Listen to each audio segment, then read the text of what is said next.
Olá, eu sou Bárbara Almeida. Olá, eu sou Bruno Quintino. Eu sou Isabela Ribeiro. Eu sou Marina Vasconcelos e esse é o Nós no Divã. No episódio de hoje nós vamos falar sobre análise online.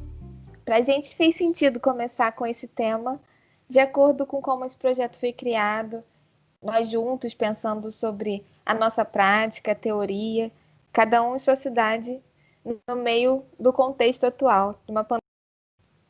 Então eu queria colocar esse tema na roda. A gente pediu para vocês participarem pelo nosso Instagram e bastante gente participou e acho que um comentário importante para a gente começar essa conversa foi de uma pessoa que já tinha tido a experiência de análise online antes da pandemia e contou do como foi importante poder continuar esse processo após a mudança de cidade. Ela continuou com a mesma analista e nesse momento de muita mudança em sua vida pôde se manter com o mesmo analista, o que foi essencial nesse período.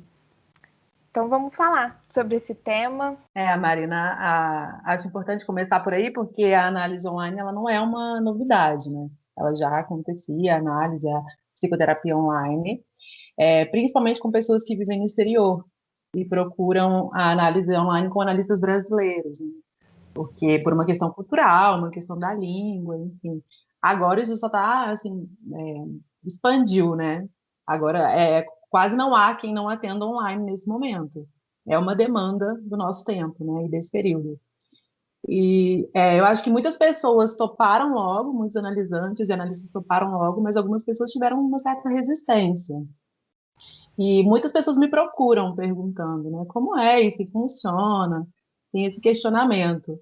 Então, eu queria saber de vocês como é para vocês, enquanto analisantes. Pois é, gente. Para mim, nesse início, né, da pandemia, eu achei um desafio, porque para além da questão da minha posição enquanto analista, eu fiquei pensando enquanto paciente, mas como é que seria essa questão da análise online, né? Quais os efeitos analíticos poderiam ocorrer?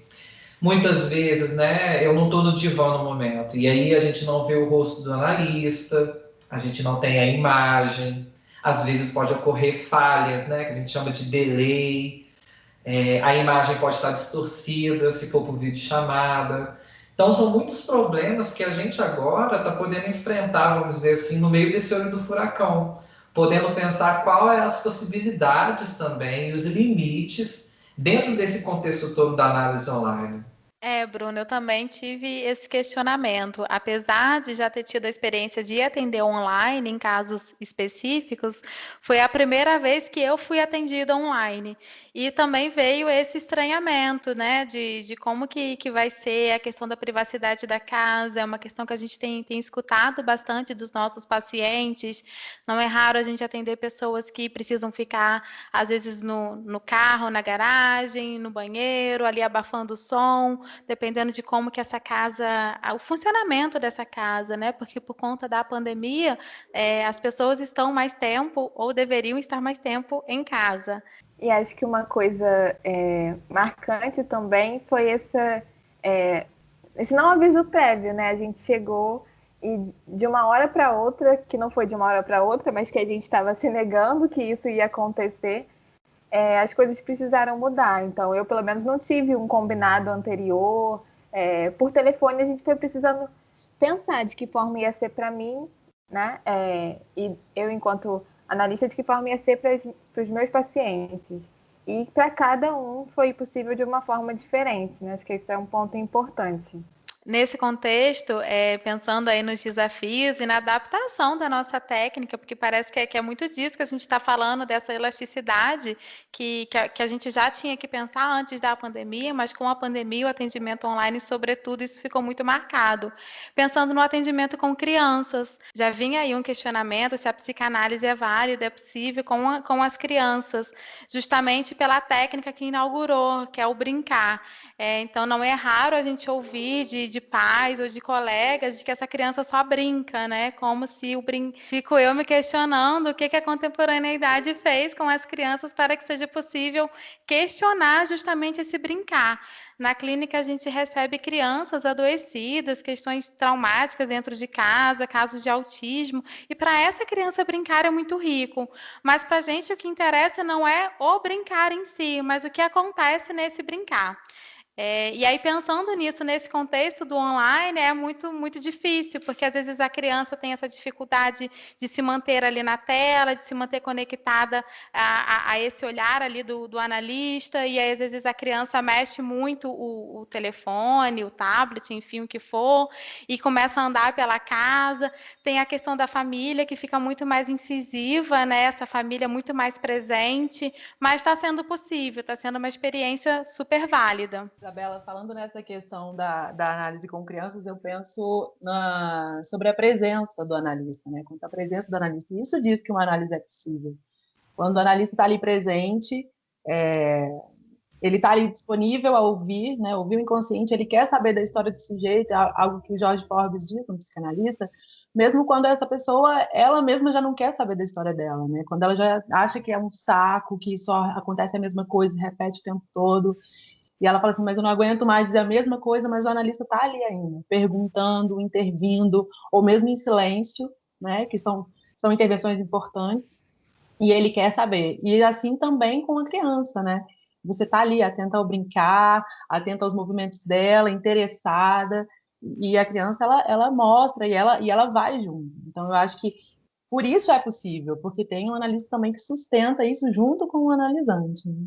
Isso que a Bárbara pontuou é muito interessante, porque a gente pode pensar que o atendimento infantil exige essa criatividade do analista, né? De entrar no jogo infantil da criança, compreender os brinquedos, os jogos, qual série ele está vendo, né? Os adolescentes trazem muito isso também nas sessões, sobre os filmes, os desenhos. É importante poder pensar sobre essa clínica da adolescência também, porque eles vão trazer aquele mundo ali, né, da criatividade, dos animes, dos desenhos, dos filmes, dos jogos. E para eles parece ser muito importante poder mostrar alguns lugares da casa, quais são os brinquedos que eles têm, né? Se a gente conhece, se a gente não conhece, eles gostam de explicar. E isso a análise online tem mostrado assim, muitos efeitos disso, que no consultório não tem os jogos que o paciente tem na casa dele, mas aqueles que o analista traz. E na casa dos pacientes eles vão trazer, né, as experiências muito singulares dos gostos dele. E a gente também vai entrar junto no meio disso e poder escutar e fazer disso um trabalho de fato. Acho que disso tudo que a gente está dizendo é pensar que é a presença do analista que importa. E pensando nisso, até de elasticidade da técnica, pensar no SUS, nas instituições públicas, como que isso tem funcionado, né?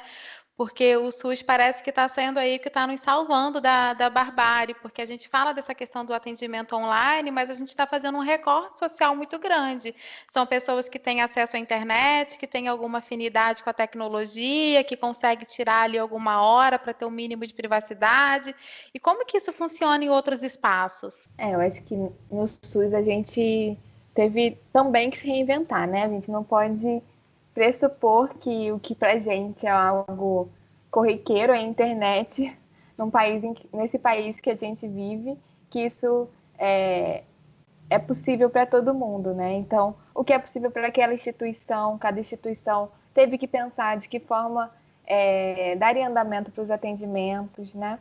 Se a gente for ficar pensando nesse ideal de um espaço com a privacidade, com a hora marcada exatamente, né? O que é possível para aquele público? Acho que a gente está até se repetindo nessa palavra da elasticidade, né? Porque é exatamente o que a gente está vivendo, pensando nesse momento. E acho que, para além dessa coisa do atendimento em casa, individual, a gente está vivendo também, nós enquanto psicólogos, psicanalistas, dentro das instituições, estamos dentro das enfermarias de isolamento, estamos tendo que pensar, né, a visita online, porque os pacientes não podem receber visita. Nos CAPs, né? Como que tá sendo possível também continuar os atendimentos com um público específico. Então, todo mundo olhando para o que dentro desse trabalho está podendo ser feito, né? Marina, foi até uma boa você tocar nessa questão do CAP, mais uma vez sobre a importância também de uma presença física, né? E no CAPS isso acontece muito, que é uma presença que dá um certo contorno, né, para esses sujeitos. Lá, na verdade, não só a presença do outro, né, mas também a própria comida, né, porque eles vão lá para comer também.